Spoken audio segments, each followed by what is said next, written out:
parle pas mal actuellement d'Ophiuchus, le 13e signe, la 13e constellation. J'aimerais bien donner mon avis à ce sujet. Très franchement, d'un point de vue purement pratique, ça n'a pas beaucoup d'importance pour moi, puisque je travaille sur les étoiles fixes, Aldébaran, Antares, Pomalo, Régulus, et que finalement, le fait qu'elles apparaissent qu'elles soient associées à telle ou telle constellation est un épiphénomène et totalement secondaire. Tout comme la présence des équinoxes n'a même pas d'importance ici, quand il s'agit de rapprocher les planètes et étoiles. Donc toutes les complications viennent de ce découpage, de toute forme de découpage d'ailleurs, de l'écliptique, en 12 secteurs, que ce soit à partir des équinoxes et des solstices, que ce soit à partir de quelques points vernals, que ce soit à partir de telle ou telle étoile, de telle ou telle constellation, tout ça n'a pas beaucoup d'importance. En revanche, du point de vue historique, c'est très intéressant, du point de vue symbolique, c'est très intéressant, parce que ça nous conduit à penser que le symbole zodiacal a été considérablement corrompu, d'une part, et de l'autre, que le nom des constellations a probablement été également bousculé. Sur le premier point, je crois que je suis déjà assez fréquemment intervenu, à savoir que quand on réfléchit sur l'origine du symbole zodiacal, on est assez dans la perplexité. On sait que cette origine est liée au symbolisme des mois de l'année et que les mois de l'année sont liés aux saisons. Là, il ne s'agit pas d'une polémique entre sidéralistes et tropicalistes, il s'agit d'un fait historique, c'est-à-dire la symbolique zodiacale est liée aux saisons. Ça ne veut pas dire qu'il faille pratiquer le zodiaque tropical, mais c'est quand même comme ça que ça se passe. Et quand on rapproche la symbolique des mois, parce qu'elle existe, cette symbolique des mois, on la connaît, elle figure sur les cathédrales, elle figure sur un certain nombre de documents,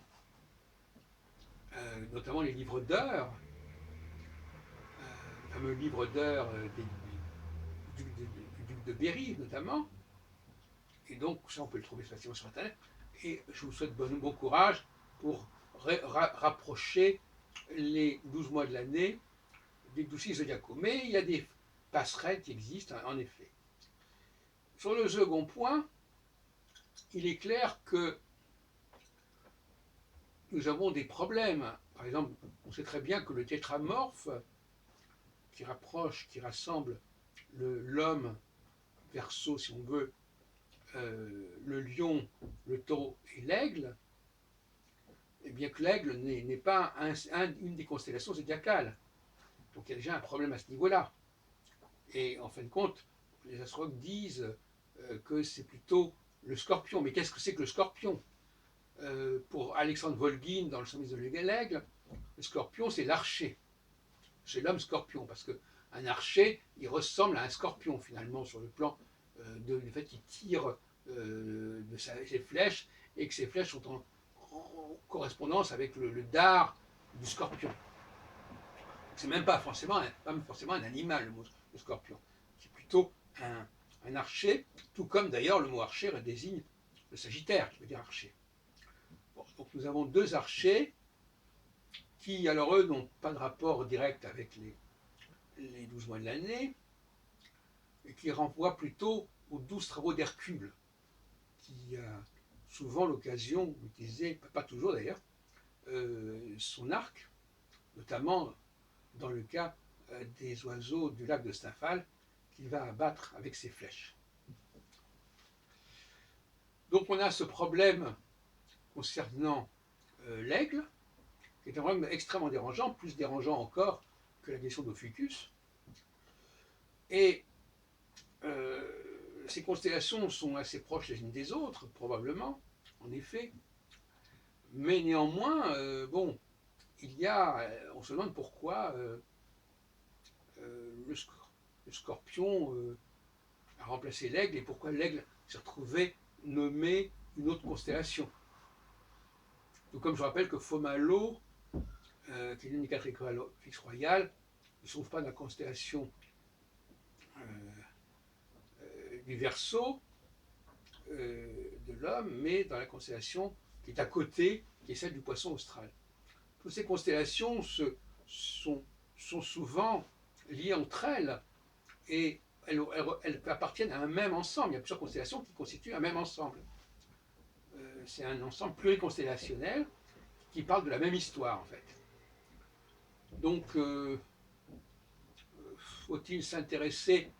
Très franchement, le grand problème qui se pose en fait, c'est est-ce qu'il est pertinent de s'intéresser au fait qu'une planète se trouve dans une certaine constellation ou dans certains signes? Est-ce qu'il n'est pas plus préférable de s'intéresser surtout au rapport, non pas le rapport entre planète et étoile, et non pas rapport entre planète et signe zodiacal ou constellation zodiacale? Et à mon avis, les astrologues qui sont pour la plupart concernés, qui étudient non pas le rapport planète-étoile, mais le rapport planète-signe ou planète-constellation, sont complètement dans l'erreur. Bon. Ce découpage en 12 n'a pas un grand intérêt,